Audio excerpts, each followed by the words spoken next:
साल मैं एक मूवमेंट्स ग्रुप में था और औला साहब मैंने विज़िट किया, तो मैंने देखा कि जितने हमारे आसाम के लोगों को जस्टिस मिलना चाहिए उतना नहीं मिला है। मोर देन 80% लोगों को प्रॉब्लम्स है और उसको हमने समय-समय पे सीएम साहब को एड्रेस भी किया है। उसके बाद असम सरकार ने एक कमीशन बनाया। कमीशन के बनने के बाद जब हम लोगों ने विज़िट करना शुरू किया, तो हर डिस्ट्रिक्ट में मोर देन 80% प्रॉब्लम्स आ रहे हैं। जैसे कि मिनिमम लेबर वेज नहीं मिल रहा है। सेकंड, बहुत सारे पोस्ट अभी भी वैकेंट है, खाली है, जिसकी वजह से वर्कलोड बढ़ गया है। सफाई कर्मी जहाँ होना चाहिए उससे भी कम नंबर्स में। थर्ड, इनके साथ जिस तरह के बिहेव करना चाहिए जैसे सेफ्टी गियर्स, ग्लव्स, वो नहीं मिल रहा है। बहुत लोगों का तो पीएफ और ईएसआई भी नहीं है, इंश्योरेंस भी नहीं है। तो इन चीज़ों पे हम लोग काम कर रहे हैं। साथ में बहुत डिस्ट्रिक्ट में मैनुअल्स के अंदर सर्वे नहीं हुआ है। कॉलोनियोज़ का हालत बहुत बुरा है।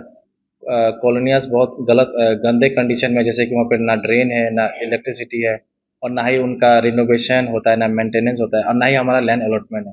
तो कमीशन इसीलिए बना है क्योंकि आसाम में सफाई कर्मी के लिए काम नहीं हुआ और गवर्नमेंट नहीं बनाया। और मुझे अब जैसे कोकराझार डिस्ट्रिक्ट विजिट किया तो यहाँ भी काफ़ी समस्या देखने को मिला है और मेरा एज ए कमीशन में गवर्नमेंट को रिपोर्ट कर सकता हूँ और गवर्नमेंट उस पर पॉलिसीज़ बनाएगा। इसके साथ में मैं जो काम कर रहा हूँ वो हमारे जाति में एजुकेशन का कमी है, तो एजुकेशन पे हम लोग ध्यान दे रहे हैं। साथ में हम लोग इनका जो डाउरी सिस्टम है, दहेज, उसको बंद करने के लिए असम में काम कर रहा हूँ मैं। इसके अलावा मैं जो हमारे में चाइल्ड मैरिज हो रहा है उसको भी रोकने के लिए मैं काम कर रहा हूँ असम में। और इसके अलावा जो हमारे पैसे का करप्शन भी हमारे जाति में कुछ ज़्यादा ही है नौकरियों के लिए। और नौकरी में कोई गारंटी वाला कोई चीज़ नहीं होता। अगर मान लीजिए कोई बुखार हो जाए, बीमार हो जाए, तो उसको एक दिन काम में नहीं आता तो दूसरा को काम में रख लिया जाता है।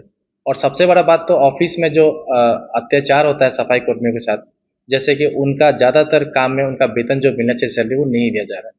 तो ये कमीशन के पहले भी था प्रॉब्लम्स और आज के डेट में भी है। और ये कमीशन में विजिट करने के बाद ही मुझे पता चला कि 80% हर डिस्ट्रिक्ट में प्रॉब्लम्स है और प्रॉब्लम्स इतना ज़्यादा हो गया है कि इनको सॉल्व करने में भी समय लगेगा। तो इसीलिए मैं हर 3 महीना में हर डिस्ट्रिक्ट में रिव्यू लूँगा। जहाँ जिस डिस्ट्रिक्ट विजिट करूँगा हर 3 बाद वहाँ पे रिव्यू भी लूँगा। और साथ में अपने जाति के लोगों को यही कहना चाहूँगा कि जब उन्होंने इतना साल इंतज़ार किया है तो थोड़ा हमें भी समय दें। समय लगेगा काम करने में, कोई 1-2 दिन में ये होने वाला चीज़ है नहीं, ये लॉन्ग प्रोसेस है। और इसके अलावा जितने भी गवर्नमेंट पीएसयू है वहाँ पे मैंने बात किया है कि हमें सीआरएस फंड से हमारे कम्युनिटी को एजुकेशन में, हेल्थ में सपोर्ट करें, हेल्प करें। और कुछ पीएसयू ने हमें ये भी कहा है कि हमारे लड़कों को एजुकेशन में और हेल्थ चेकअप में फ्री फ्री करा देंगे वो। तो मैं उन पीएसयू को भी थैंक्स अपनी तरफ से जता रहा हूँ। और सेकंड, मैंने एक चीज़ देखा है यहाँ पे कि बहुत सारे डिस्ट्रिक्ट में असम में मैंने उसके बारे में सर्वे नहीं हुआ है। एनएसकेएफडीसी जो है दिल्ली में, वो उनके लिए पॉलिसीज़ बनाता है लेकिन इम्प्लीमेंट हो नहीं पाता है। और मैं असम के सीएम साहब को भी धन्यवाद जता रहा हूँ कि अब वो हमारे लिए बहुत कुछ कर रहे हैं और धीरे-धीरे बहुत कुछ होगा। लेकिन मैं स्पेशली ऑफिशियल्स को कहना चाहता हूँ कि प्रॉब्लम इनका ये हो रहा है कि जो ऑफिसर लोग हैं वो ऊपर लेवल पे डिमांड्स नहीं भेज रहे प्रपोजल। तो अब मैं जब यहाँ पहुँचा हूँ तो मेरे 3 दिन के अंदर मैं इतने सारे कागज़ मैं ऊपर भेजा हूँ। ये सारा ऑफिसर लोग ने ही म्यूनिसिपैलिटी बोर्ड मतलब प्रपोजल है कि यहाँ पे 4 लोगों के साथ पूरा हॉस्पिटल काम कराया जा रहा है। तो मैंने सुपरिटेंडेंट का वहाँ पे मैंने क्लास लिया और मैंने उनको डायरेक्ट आके आप मुझे 5 मिनट के अंदर में मुझे एक लेटर दीजिए जॉइंट डायरेक्टर को कि यहाँ पे स्टाफ बढ़ाना होगा। तो 5 मिनट के अंदर उन्होंने ये लेटर दे दिया। जो पहले कमीशन में इतने कमीशन काम किया लेकिन आसाम में कभी नहीं हुआ, जो इस बार हुआ है। उसके अलावा मैं म्यूनिसिपैलिटी बोर्ड फकीरा गाँव में पहुँचा और वहाँ 5 मिनट के अंदर मैंने वहाँ पे फिल्टर डिस्ट्रीब्यूट कराया और उसी दिन मुझे ये एक लेटर भी दे दिया गया, सीएचडी के नाम पे एग्जीक्यूटिव ऑफिसर ने भेजा कि फकीरा ग्राम में सफाई कर्मी कॉलोनी होना चाहिए, पेंडिंग सैलरी मिलना चाहिए। इसके अलावा मैं बाकी डिस्पेंसरी में गया, वहाँ भी मैंने एडिशनल लोग बढ़ाने के लिए और विधि ने 5 मिनट में मैंने ये सब ऑर्डर निकाला है। और आज का जो हमारा रिव्यू मीटिंग हुआ एचओडी के साथ, वहाँ मैंने डायरेक्टली बोल दिया है कि 1 महीना के अंदर में मुझे रिपोर्ट भेजा जाए और मैं 2 महीने के बाद आके रिव्यू लूँगा और नेक्स्ट मीटिंग मेरा बीटीसी के प्रिंसिपल सेक्रेटरी के साथ होगा। तो यही है कि अगर आप करना चाहेंगे काम, कमीशन का पावर यूज़ करना चाहेंगे तो गवर्नमेंट आपको सपोर्ट कर रहा है, लोग भी आपको सपोर्ट कर रहे हैं। लेकिन आप किसी भी कमीशन को अगर आप समझ लें कि हाँ आज मैं हूँ, 3 साल बाद कोई और आएगा तो 3 साल में रह लेता हूँ, ऐसे नहीं होगा। हम लोग ने मूवमेंट्स किया है और हम लोग को रिजल्ट चाहिए। हमारा कम्युनिटी 1947 से बहुत पीछे है और इसको और पीछे रहने नहीं देना चाहिए। अभी 2025 आ गया है और हमारा जाति पीछे होने का सबसे बड़ा रीज़न ये है कि एजुकेशन का कमी है।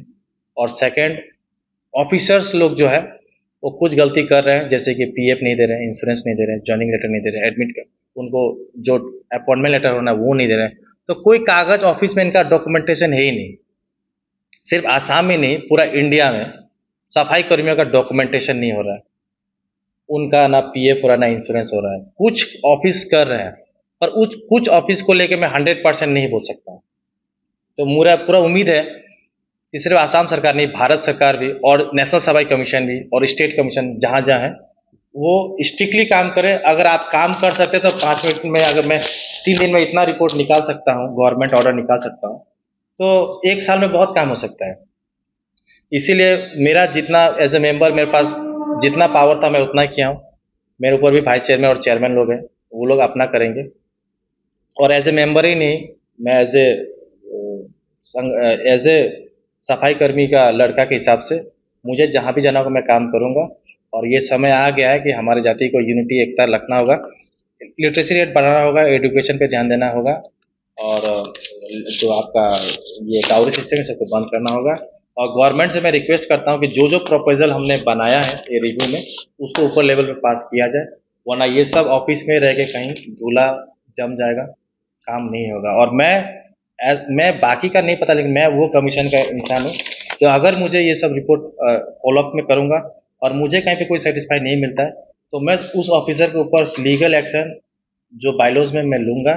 चाहे उनके ऊपर हम समन करेंगे, अपने हेड ऑफिस बुलाएंगे और उनसे सवाल करेंगे। तो मैं इस वीडियो से ये भी बता देना चाहता हूँ कि जितने भी ऑफिसर्स हैं आसाम में, वो एक रूल्स के, जो रूल्स है, लेबर एक्ट है, उस हिसाब से काम करें। अगर रूल वायलेट होगा तो हमारा ऑर्गेनाइजेशन, मैंने सफाई कमीशन, वो ऐसे लोगों को किसी भी तरीके से रिहाई नहीं देगा।